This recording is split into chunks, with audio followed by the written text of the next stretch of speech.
ಭಾರತ ಮತ್ತು ಪ್ರಪಂಚದಾದ್ಯಂತ ತಪ್ಪು ಮಾಹಿತಿಯು ಹೆಚ್ಚುತ್ತಿದೆ ಎಂಬುದನ್ನು ನೀವು ಗಮನಿಸಿದ್ದೀರಾ?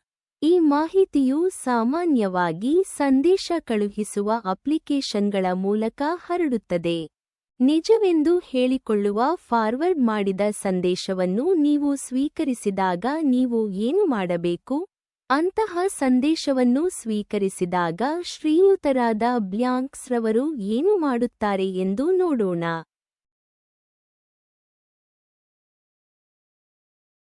ಭಾರತ ಮತ್ತು ಪ್ರಪಂಚದಾದ್ಯಂತ ತಪ್ಪು ಮಾಹಿತಿಯು ಹೆಚ್ಚುತ್ತಿದೆ ಎಂಬುದನ್ನು ನೀವು ಗಮನಿಸಿದ್ದೀರಾ? ಈ ಮಾಹಿತಿಯು ಸಾಮಾನ್ಯವಾಗಿ ಸಂದೇಶ ಕಳುಹಿಸುವ ಅಪ್ಲಿಕೇಶನ್ಗಳ ಮೂಲಕ ಹರಡುತ್ತದೆ.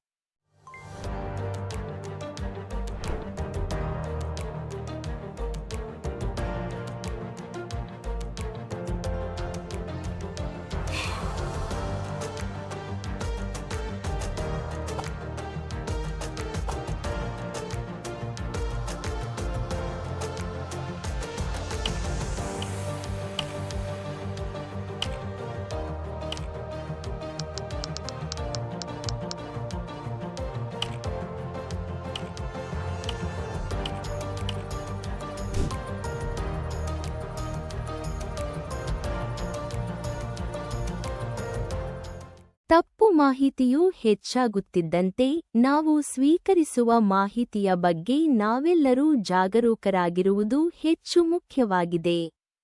ಶ್ರೀಯುತ ಬ್ಲ್ಯಾಂಕ್ಸ್ ಅವರು ಎರಡನೇ ಬಾರಿಗೆ ಏನು ಮಾಡಿದರು?